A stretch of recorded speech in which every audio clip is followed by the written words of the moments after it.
he spent over 18 years behind bars for a crime he did not commit. He was arrested in October of 2003 when he was 33 years old. He was just exonerated in April of 2022. Let's bring him on. Mr. Keith Carnes, how are you? Hello, thanks. I'm all right. I want to thank you guys for allowing me to have this interview also.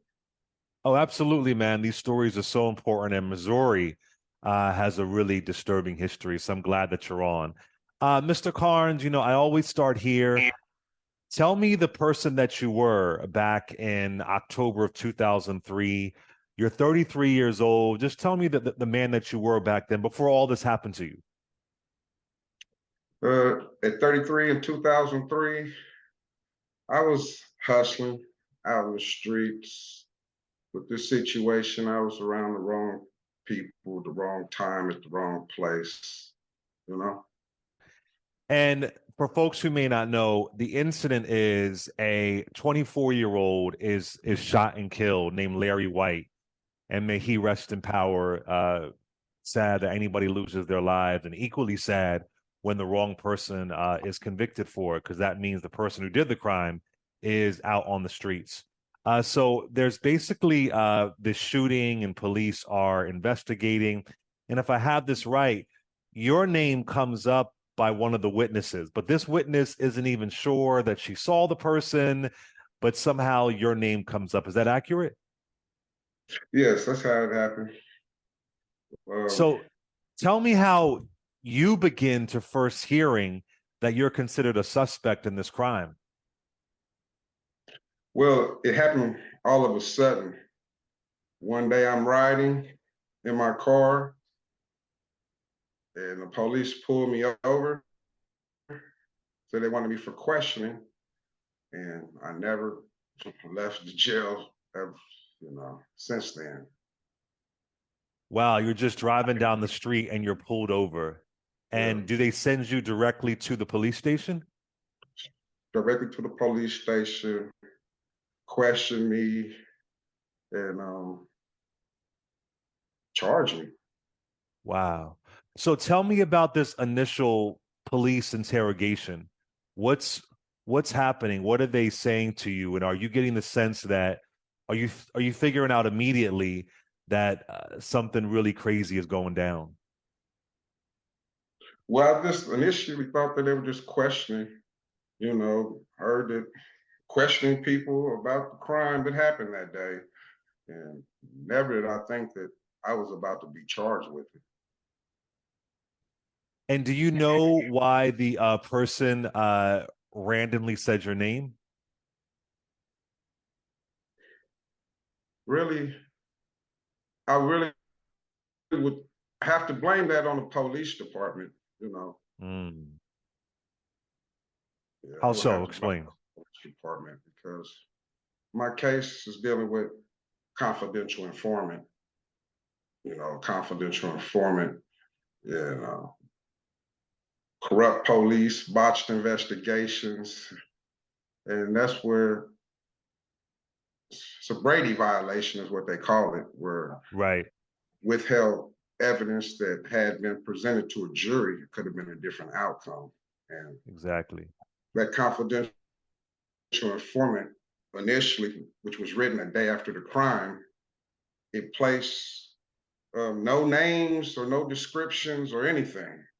And then 7 days later, they bring that same confidential informant in, and now it's placing me, description. I used to wear an eye patch back in the day. They, yeah, that I did the crime. The first report never even says anything about the actual fatal shooting. Just some guys chasing someone, shooting at them. 7 days later, it says me, the fatal shooting. I'm standing over.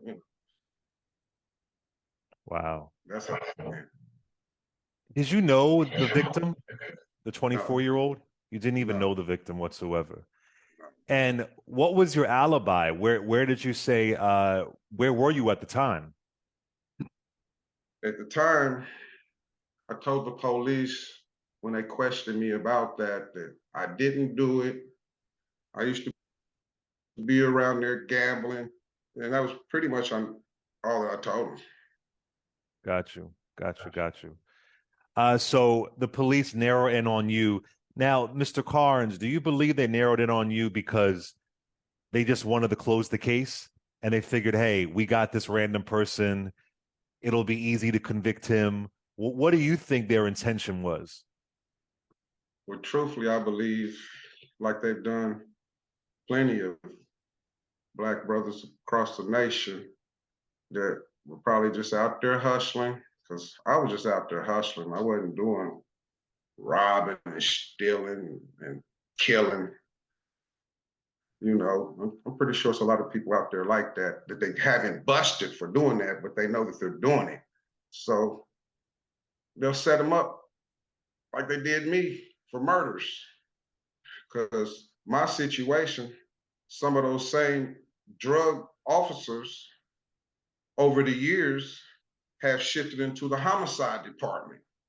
And that's what I'm dealing with, those same officers.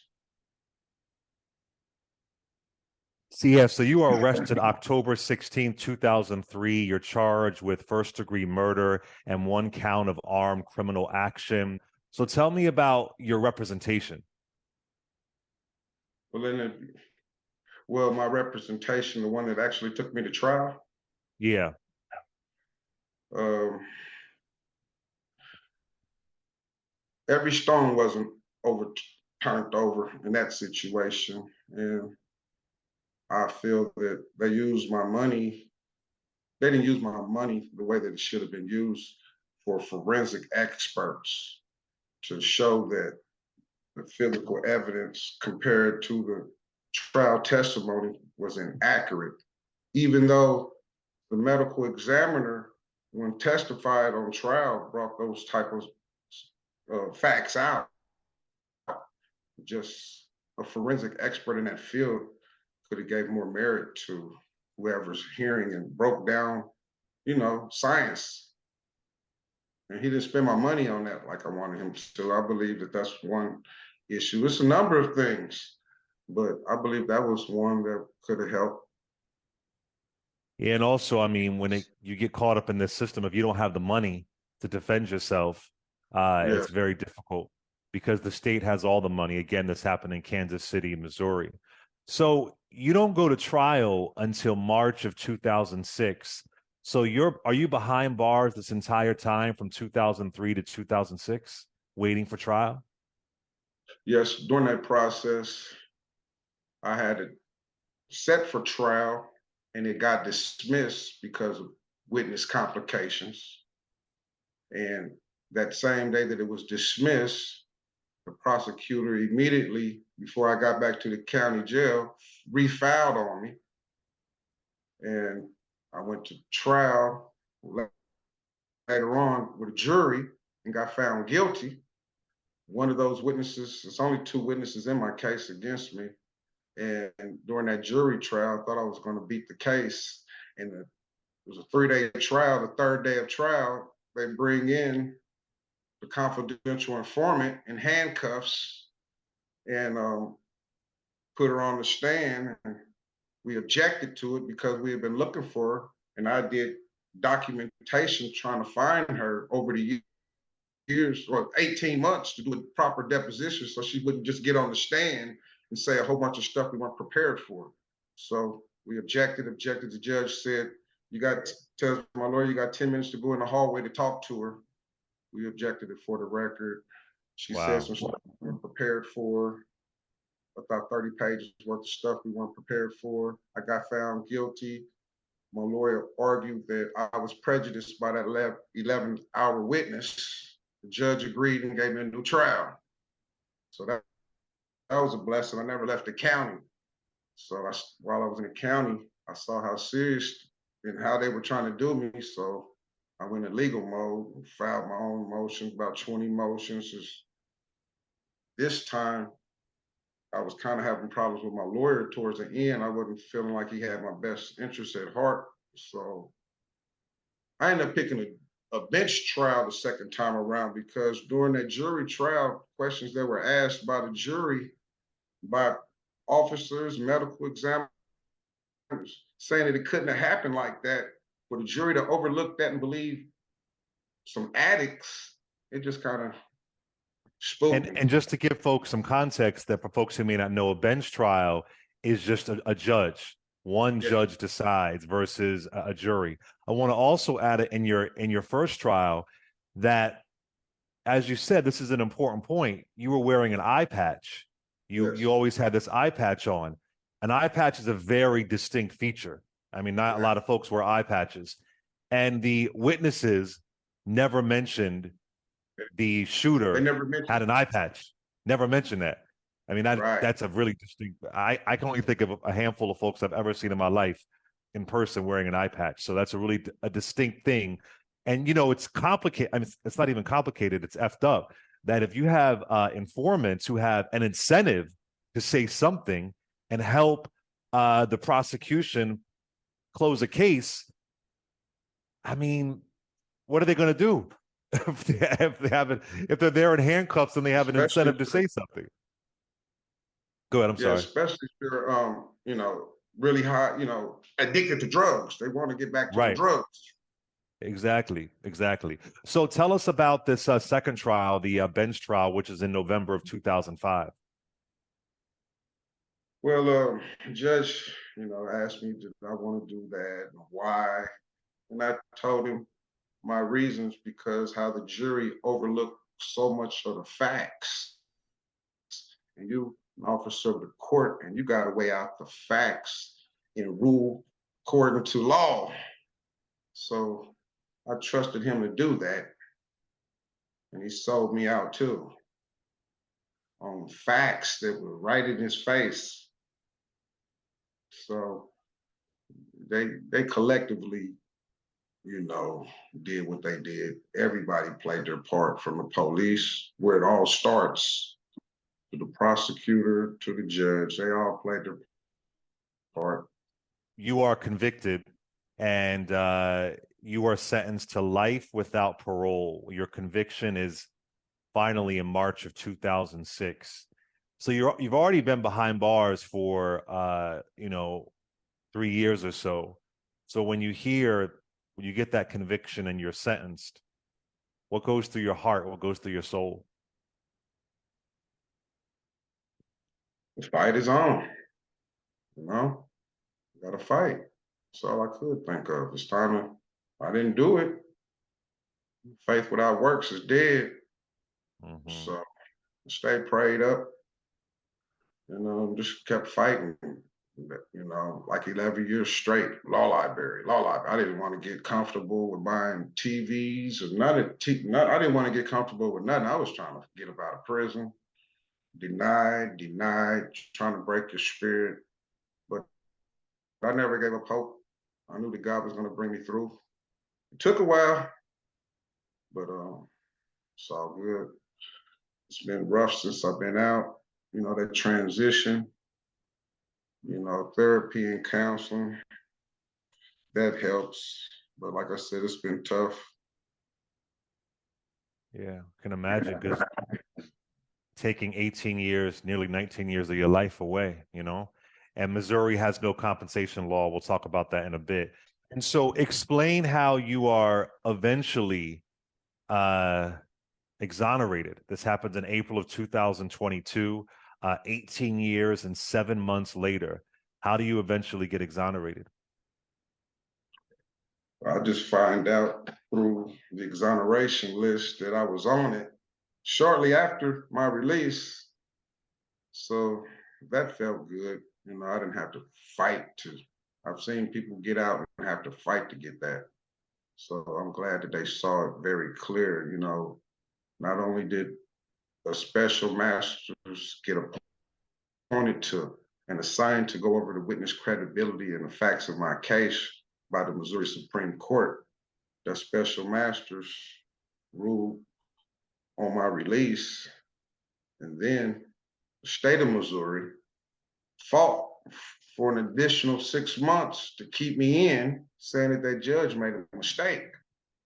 all the way to the Missouri Supreme Court in front of 7 judges and acted belligerent in front of them. And after that hearing, usually takes like a couple of months before you get an answer. 3 days later, they released me. I feel like Missouri was trying to make a point. And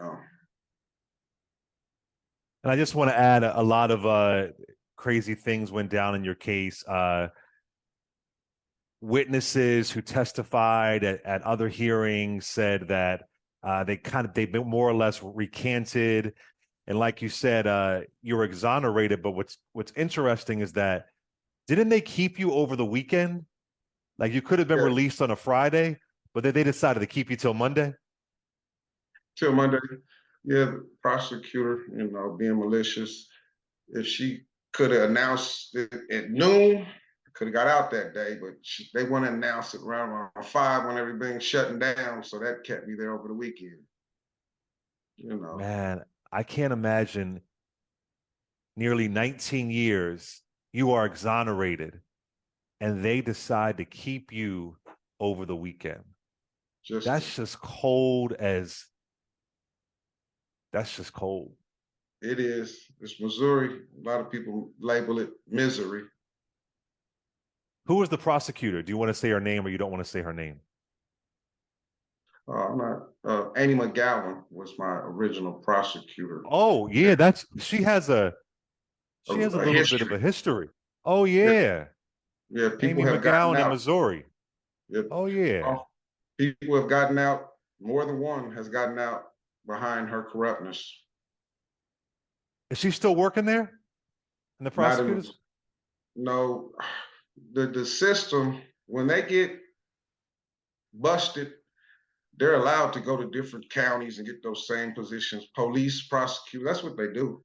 Wow. Some people should look up her name. That's really interesting. Yeah, she has a little bit of allegedly. An interesting history there. So you've been out for since April of 2022. You talked about it a little bit earlier, but how are you doing? How are you? Just your day by day. How are you today? Well, I had my ups and downs. Got to take the good with the bad, though, because it can always be worse. Is what I always had to throw into the equation on my worst days. That it could always be worse, considering where I just came from. I try to stay positive. Got a few financial struggles here and there, but God, so it could always be worse.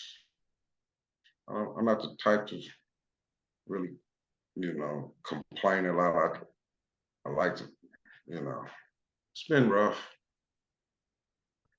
And I want to also say that for exonerees, this is kind of crazy that y'all don't receive basic benefits that parolees receive. So parolees will get medical resources and so on. They don't even give you guys that because the ridiculous idea is that you are exonerated. So you're not going to be, a parolee. You're not going to be on parole. So you get nothing. They basically say, we took away your life. They throw you out and there are no resources for you. And I want to make sure folks understand that. Yeah, no Social Security benefits. We should get what parolees get, at least that and so much more, though. Absolutely. Here they are, did their time for their crime and get out with so many options from medical to housing to this all type of doors for them. They just have to knock. They're open for them. But here it is, someone that has been wrongfully convicted gets out of the state of Missouri, and you tell them you don't give them nothing. We should at least give what the police have and so much more. And Absolutely. those were the conversations that were had at the state capitol. Well, I know times are tough, and I want to tell people if you want to donate to Mr. Keith Carnes, his Cash App is $Keith Carnes Freed. That's $KeithCarnesFreed. Cash App $Keith Carnes Freed.